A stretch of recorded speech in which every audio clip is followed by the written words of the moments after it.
नमस्कार, आपका स्वागत है हृदयम टॉक्स पर। और आज हम बात करने वाले हैं स्वर विज्ञान के बारे में।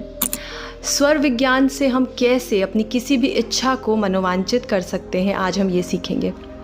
उससे पहले ये बताना बहुत ज़रूरी है कि स्वर विज्ञान एक ऐसा विज्ञान है, अगर हम इसे अपनी रोज़मर्रा की ज़िंदगी में इस्तेमाल करें तो हम अपनी आर्थिक, सामाजिक, शारीरिक और मानसिक सारी कठिनाइयों से मुक्त हो सकते हैं। पर उससे पहले ये जानना बहुत ज़रूरी है कि ये विज्ञान कहाँ से आया। ये विज्ञान महादेव ने माँ पार्वती को दिया था, जिसका उल्लेख हमें शिव सर्वोदय में मिलता है, जो कि माँ पार्वती और भोलेनाथ के बीच का एक संवाद है। अगर आप इसके बारे में और जानकारी लेना चाहते हैं तो आप इस पुस्तक को पढ़ सकते हैं, जिसका नाम है शिव सर्वोदय। अब बात करते हैं कि स्वर क्या है। जो हमारी सांसें हैं, जो हमारे अंदर बह रही हैं, वो ही हमारा स्वर है। जब हम सांस को लेते हैं उसे सगुण बोलते हैं, और जब हम सांस को छोड़ते हैं उसे निर्गुण बोलते हैं। और सगुण में कौन से कार्य करने चाहिए और निर्गुण में कौन से कार्य करने चाहिए, इन सब चीज़ों को समझने का जो विज्ञान है वही स्वर विज्ञान है। और स्वर विज्ञान सिर्फ सगुण निगुण मतलब इनहेलेशन और एक्सहेलेशन नहीं है। स्वर विज्ञान बहुत एक इन डेप्थ स्टडी है। स्वर विज्ञान बात करता है हमारे कौन से नॉस्ट्रिल से, कौन से नाक के नॉस्ट्रिल से श्वासों का प्रवाह हो रहा है और उसका क्या मतलब है। ये बहुत इम्पॉर्टेंट है जानना कि जब हमारी लेफ़्ट नॉस्ट्रिल चल रही हो तो कौन से कार्य करने चाहिए, और राइट नॉस्ट्रिल चल रही हो तो कौन से कार्य करने चाहिए। बट ये सारी बातें हम आगे आने वाली वीडियोज़ में करेंगे। स्वर विज्ञान एक बहुत ज़रूरी चीज़ के बारे में बात करता है, जो कि है पंच तत्व, 5 एलिमेंट्स जो कि हमारी बॉडी में प्रेजेंट है। उन तत्वों को समझकर भी आप कौन से कार्य सिद्ध कर सकते हैं और कौन से कार्य पूर्ण होंगे आपके, अगर आप उस एलिमेंट में वो कार्य करेंगे। तो ये सारा विज्ञान, ये सारी चीज़ों को समझना ही स्वर विज्ञान है। पर आज की वीडियो में हम बात करेंगे अपनी किसी भी इच्छा को मनोवांचित करने का, मतलब अपनी कोई भी डिज़ायर को आप कैसे पूर्ण कर सकते हैं। आज की वीडियो में हम वो समझेंगे, उसकी विधि समझेंगे। उससे पहले आपको ज़रूरत होगी 3 चीज़ों की। तो आपको क्या चाहिए? आपको चाहिए कुमकुम, जो कि लाल तिलक होता है, एक मिट्टी का दिया जिसमें घी का दीप जलाएंगे, और एक माचिस। ये आपको चाहिए होगा इस विधि को करने के लिए। पर उससे पहले 2 चीज़ें और समझनी ज़रूरी हैं कि सगुण निर्गुण क्या होता है और दाया स्वर और बाया स्वर क्या होता है। सबसे पहले सगुण होता है जब भी हम सांस लेते हैं, उसको सगुण कहते हैं। इनहेलेशन सगुण है।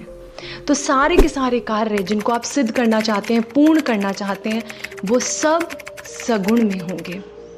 और जो भी कार्य आप नहीं चाहते अपनी ज़िंदगी में, वो आप निर्गुण में करेंगे, वो आप छोड़ते हुए एक्सहेलेशन के बाद करेंगे। तो इस तरह से हम जब कार्य करना सीख जाते हैं, समझ जाते हैं, तो हमारे बहुत सारे कार्य सिद्ध होने लग जाते हैं।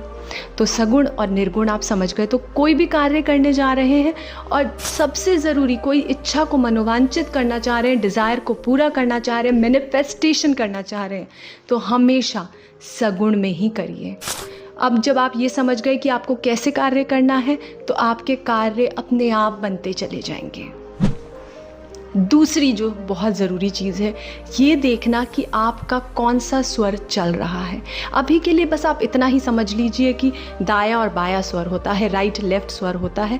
बाकी आगे डिटेल में ये स्वर क्यों ज़रूरी है और क्या क्या चीज़ें होती हैं इन स्वरों से सिद्ध, वो हम आगे आने वाली वीडियोज़ में देखेंगे। पर अभी के लिए क्या है कि अगर आपका लेफ़्ट स्वर चल रहा है कि राइट स्वर चल रहा है, ये आपको चेक करना है। ये कैसे चेक होता है? अपनी उंगली को नाक के पास लगाएंगे तो देखेंगे कि किसी एक नॉस्ट्रिल से जो श्वास है, श्वासों का प्रवाह है, वो तेज़ है। अगर लेफ़्ट से है तो आपका लेफ़्ट स्वर चल रहा है, अगर राइट से है तो आपका राइट स्वर चल रहा है, और अगर दोनों से चल रहा है तो दोनों स्वर एक्टिव हैं। तो इस वक्त आपको क्या करना है? सबसे पहले ऐसे अपनी उंगली को लगाकर चेक कर लीजिए कि कौन सा स्वर चल रहा है। अब जैसे मैंने चेक किया तो मुझे पता चला कि मेरा लेफ़्ट स्वर चल रहा है, मतलब मेरा लेफ़्ट साइड जो है वो एक्टिव है। तो अब जो भी कार्य मुझे सिद्ध करने होंगे ना, पूर्ण करने होंगे, वो किस में करूँगी? लेफ़्ट स्वर से करूँगी। और दूसरी चीज़ किस चीज़ का ध्यान रखूँगी कि वो सारे कार्य किस में होने चाहिए, सगुण में होने चाहिए, इनहेलेशन में होने चाहिए। तो आपको क्या करना है, आपको सगुण में ही सारे कार्य करने हैं, मतलब श्वास को भर के ही इस कार्य को करना है। सबसे पहले आप श्वास को भरेंगे, मतलब इनहेल करेंगे, होल्ड कर लेंगे। और मैंने अभी आपको जैसा बताया कि मेरा लेफ्ट स्वर चल रहा है, तो मैं लेफ्ट हाथ से ही इस कटोरी को, कुमकुम की जो कटोरी है, इसको उठाकर अपने राइट में रख दूंगी। और फिर इस कुमकुम से लेफ्ट हैंड से ही मैं ओम बनाऊंगी। अभी मैं बोल रही हूँ इसलिए मैं श्वास को नहीं होल्ड कर रही हूँ, पर आपको ये सारा कार्य श्वास को होल्ड करके करना है, कुंभक लगा के करना है। आप लेंगे कुमकुम और उसी हाथ से जिस साइड का स्वर चल रहा है आप ओम बनाएंगे। जैसे ही आप ओम बनाएंगे और उसके बाद आप एक्सेल कर सकते हैं, निर्गुण कर सकते हैं। अब ये समझना ज़रूरी है कि जो प्राण ऊर्जा, जो कि श्वास है, वो हमारे अंदर बह रहे हैं और उन श्वासों के द्वारा जब हम ये ओम बनाते हैं तो सारी की सारी एनर्जी, ऊर्जा उस ओम में चली जाती है, एकत्रित हो जाती है। तो अभी जो ब्रह्मांड की ध्वनि है ओम, ब्रह्मांड की फ्रीक्वेंसी है ओम, वो कहाँ केंद्रित हो गई है, वो हमारी श्वासों के द्वारा इस ओम पर जो हमने बनाया है वो वहाँ पर केंद्रित हो गई। तो सारी की सारी ऊर्जा यहाँ आकर केंद्रित हो गई है। आपने जैसे ही ये ओम बनाया, आप चावल रखिए उसके ऊपर, और वो भी आपको किससे करना है, अपने लेफ्ट हैंड से करना है। अब आप एक दिया लेंगे जो कि आपकी मनोवांछित इच्छा का दिया होगा, उस दिए को आप उस ओम के ऊपर रख देंगे। अब ये सारी चीज़ें आप अपने मंदिर के स्थान पे या किसी भी साफ स्थान पे करिए। दिया आप उस ओम के ऊपर रख देंगे जहाँ पर आपने ओम और चावल रखे हैं, ये भी लेफ्ट से करना है। फिर आप लेफ्ट हैंड से ही माचिस उठाएंगे। अब ये सारी चीज़ें कब करनी है, सगुण में करनी है, सांस को होल्ड करे करे ही करनी है। आपको सांस को नहीं छोड़ना, बीच में छोड़ के जब सारी चीज़ें कर दी, मतलब जब ओम बना दिया तब एक्सेलेशन कर लीजिए, जब चावल रख दिए फिर उसके बाद हो जाएगा, दिया रख दिया फिर उसके बाद हो जाएगा। अब इसके बाद आपको माचिस को भी लेफ्ट हैंड से उठाकर राइट पे रख देना है। और ये सब कब करना है, सांस को होल्ड करे हुए करना है। उसके बाद आप माचिस जलाकर दीप को प्रज्वलित कर सकते हैं। और जब आप दीप को जला रहे होंगे, आपने कुंभक लगाया हुआ हो, और दूसरी सबसे ज़रूरी चीज़ कि आप अपनी इच्छा, जिसको मनोवांछित करना चाहते हैं, जिस डिज़ायर को पूरा करना चाहते हैं, उसको भी मन में रखेंगे, उसको मन में बोलते रहेंगे, मन में गुनगुनाते रहेंगे, मन में दोहराते रहेंगे। और उस ईश्वर से, उस परम पिता परमेश्वर से, उस शिव से, सदा शिव से आपको यही प्रार्थना करनी है कि जैसे ये दीप मेरी ज़िंदगी को रोशन कर रहा है, मेरी इच्छाओं को पूरी कर रहा है, वैसे ही ये दीप सबकी इच्छाओं को पूरी कर रहा है। मेरे चारों ओर रोशनी हो रही है, मेरे चारों ओर उजाला हो रहा है। मैं अपनी ज़िंदगी को भी रोशन कर रहा हूँ और दूसरों की ज़िंदगी को भी रोशन कर रहा हूँ। ये चारों दिशाओं से मेरे लिए उन्नति लेकर आ रहा है और मैं सबकी उन्नति की कामना करता हूँ इस दीप के साथ। आपको ऐसा बोलना है उस परमपिता परमेश्वर को, क्योंकि जब भी हम किसी के लिए प्रार्थना करते हैं तो वो प्रार्थना हमारी ज़रूर कबूल होती है।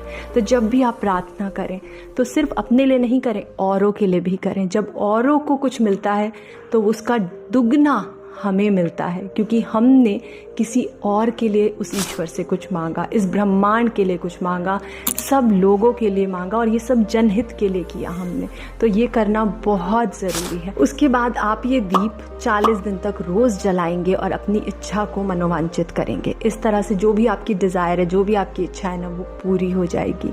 बस मन में श्रद्धा रखिए, विश्वास रखिए और इस स्वर विज्ञान पर पूरा विश्वास रखिए, क्योंकि ये विज्ञान महादेव ने दिया है और ये महादेव का विज्ञान है। इसको अच्छे से इस्तेमाल करिए और इसको सिद्ध करिए। मैं आशा करती हूँ कि ये वीडियो आपको अच्छी लगी है। वीडियो अच्छी लगी है तो लाइक ज़रूर करिएगा, हमारे चैनल को सब्सक्राइब करिएगा। नमस्कार, धन्यवाद।